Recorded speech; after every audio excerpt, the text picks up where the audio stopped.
Mutton पाया soup अगर आपने सर्दियों में नहीं पिया तो समझिए कुछ नहीं पिया। इससे हेल्दी दुनिया में कोई सूप नहीं होता, इसकी मेरी गारंटी है। और जिस तरीके से आज हम आपको सूप बनाना सिखाएंगे उस तरीके से अगर आप बनाते हैं तो घर वाले तो क्या, बाहर जो रेस्टोरेंट वाले हैं वो भी वाह वाह करते रह जाएंगे। तो चलिए शुरू करते हैं। तो सबसे पहले हमने इसमें छोटे 3 चम्मच डाल दिए हैं पका हुआ सरसों का तेल। उसके बाद इसमें हम डालेंगे कुछ खड़े मसाले, जिसमें है एक तेज पत्ता, एक बड़ी इलायची, एक जावित्री का फूल, एक टुकड़ा दालचीनी का, 4 छोटी इलायची, 5 साबुत लौंग और 15 साबुत काली मिर्च।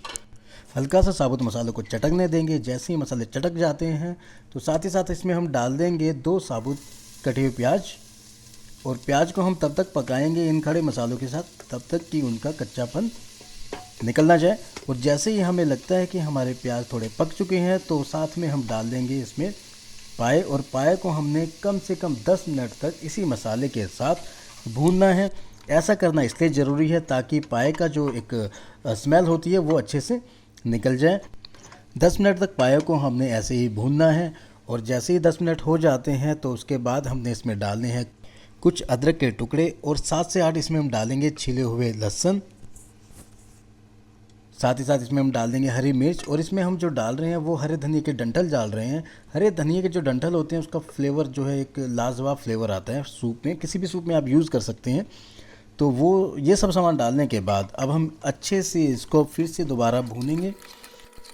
गैस की जो फ्लेम है वो हमने मीडियम रखी हुई है। स्टार्टिंग से लेकर अभी तक हम इसको मीडियम फ्लेम पर ही भूनते रहेंगे। और अब हम इसमें डालेंगे 1 चम्मच नमक, आधा चम्मच हल्दी।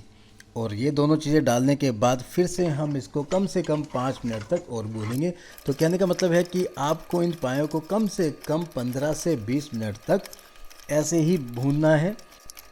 अब हम इसमें डालेंगे खूब सारा पानी, यानी कि इसमें हमने जो पानी डाला है वो 2 लीटर पानी डाला है। हमने यहाँ पर जो पाए यूज़ किए थे वो 5 पाए हमने यहाँ पर लिए थे सूप को बनाने के लिए। और जो पाए थे वो साइज़ में बड़े थे, तो बड़े पाई के हिसाब से हमने इसमें 2 लीटर पानी डाला है। साथ ही साथ इसमें हमने डाल दिया है मीट मसाला 1 चम्मच, जिससे कि फ्लेवर और अच्छा बढ़ जाएगा सूप का।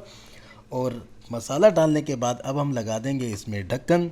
कुकर का ढक्कन लगाने के बाद मीडियम फ्लेम पर इसको हम आधे घंटे के लिए पकने के लिए छोड़ देंगे। यानी कि इस आधे घंटे में जितनी सीटियां आनी होंगी उतनी आ जाएंगी। और आधा घंटा होने के बाद आपने कर देना है गैस को ऑफ। और कुकर के अंदर जो भी गैस बनी हुई है उसको अपने आप निकलने के लिए छोड़ देंगे।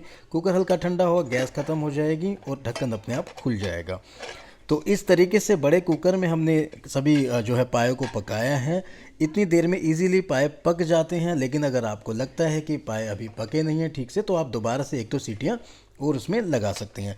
सूप में से सभी पायों को निकाल कर एक बर्तन में हम अलग से रख देंगे। और जो बचा हुआ सूप है उसको हम एक छलनी की हेल्प से छान लेंगे। और आप देखेंगे कि जो हमने खड़े मसाले सूप में डाले थे वो सभी मसाले छलनी में आ गए हैं। और इन सभी मसालों को हमने स्पैचुला की हेल्प से दबा दबा के इनका जो फ्लेवर है वो सारा सूप में निकाल लेना है। और ये हमारा सूप हो गया है रेडी। अब बारी है सूप में एक तड़का लगाने की। तो तड़का लगाने के लिए इसमें हमने डाला है 1 चम्मच सरसों का तेल पका हुआ, छोटा सा टुकड़ा बटर का डाला है। इसमें 1 से 2 हमने कटी हुई हरी मिर्च डाल दी और साथ ही साथ लहसुन के बारीक कटे हुए टुकड़े।